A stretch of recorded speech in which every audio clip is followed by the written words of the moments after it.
شادی کر کے پھنس گیا یار اچھا خاصا تھا کنوارا.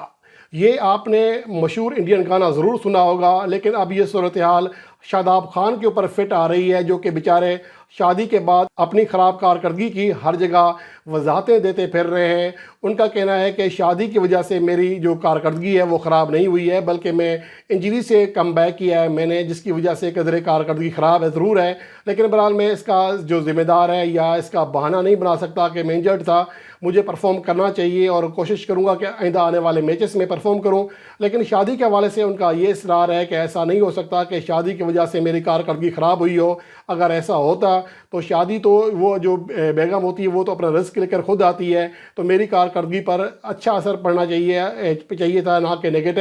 اس سے پہلے حسن علی کے اوپر بھی باتیں ہو رہی تھیں. حسن علی جو کہ شاندار کارکردگی دکھا رہے تھے، لیکن شادی کے بعد وہ پاکستان ٹیم سے آؤٹ ہو گئے. ان کی کارکردگی انتہائی مایوس کن رہی. اس کے علاوہ حارث روف جو کہ 2021 سے پاکستان کے لیے ون ڈے فارمیٹ میں اور T20 فارمیٹ میں سب سے زیادہ وکٹیں حاصل کرنے والے بولر ہیں، لیکن شادی کے بعد ان کی کارکردگی بھی انتہائی مایوس کن جا رہی ہے، نہ صرف پاکستان کے لیے بلکہ پاکستان سپر لیگ میں بھی. ابھی تک گو کہ آخری 2 میچوں میں کسی حد تک کہہ سکتے ہیں کہ وہ کم بیک کر رہے ہیں، لیکن اس سے پہلے جو میچز تھے وہ اپنی ٹیم کے بدترین بولر تھے رنز دینے کے اعتبار سے.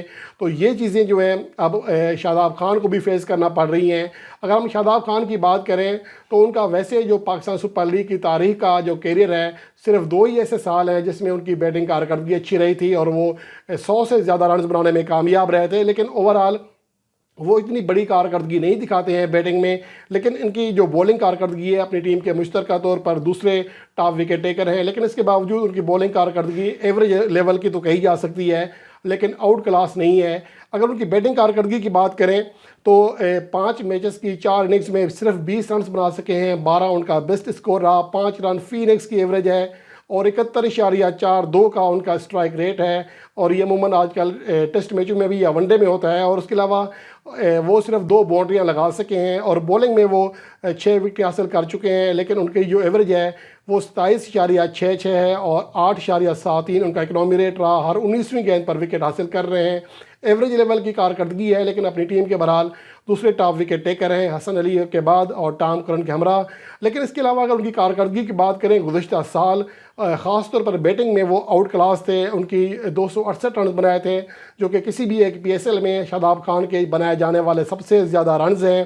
ان کی جو ایوریج رہی تھی وہ بھی شاندار تھی، 33.50 کی ایوریج کے ساتھ اور 162.42 کے اسٹرائک ریٹ کے ساتھ 268 رن بنائے تھے. اور اس کے علاوہ 2020 میں بھی ان کی کارکردگی اچھی رہی تھی. 263 رن بنانے میں کامیاب رہے تھے. 160 کے قریب ایوریج تھی اور 37.5 رنز کی ایوریج تھی. اور اس کے علاوہ جو ان 2 سالوں کے علاوہ یعنی 2022 اور 2020 کے علاوہ ان کا کوئی بھی ایسا سال نہیں ہے جس میں وہ ایک PSL ایڈیشن میں 100 سے زیادہ رنز بنا سکے ہوں. اور ان کا جو تیسرا بہترین سال تھا وہ 2021 تھا جس میں وہ 94 رنز بنا سکے تھے. لیکن ان کی جو پاکستان سپر لیگ کا موجودہ ایڈیشن ہے اس میں بیٹنگ میں اور بولنگ کارکردگی میں ان کی کارکردگی ابھی تک انتہائی زیادہ مایوس کن ہے. اب دیکھنا یہ ہے کہ آج کے میچ میں وہ کراچی کنگز کے خلاف اپنی فارم کو بحال کرنے میں کامیاب ہوتے ہیں یا نہیں ہوتے ہیں. اب تو بیوی کے بھی واسطے آنا شروع ہو گئے ہیں. ہو سکتا ہے کہ شاداب خان آج کوئی آؤٹ کلاس کارکردگی دکھا کر اس حوالے سے اٹھنے والے سوالات کو ختم کر دیں.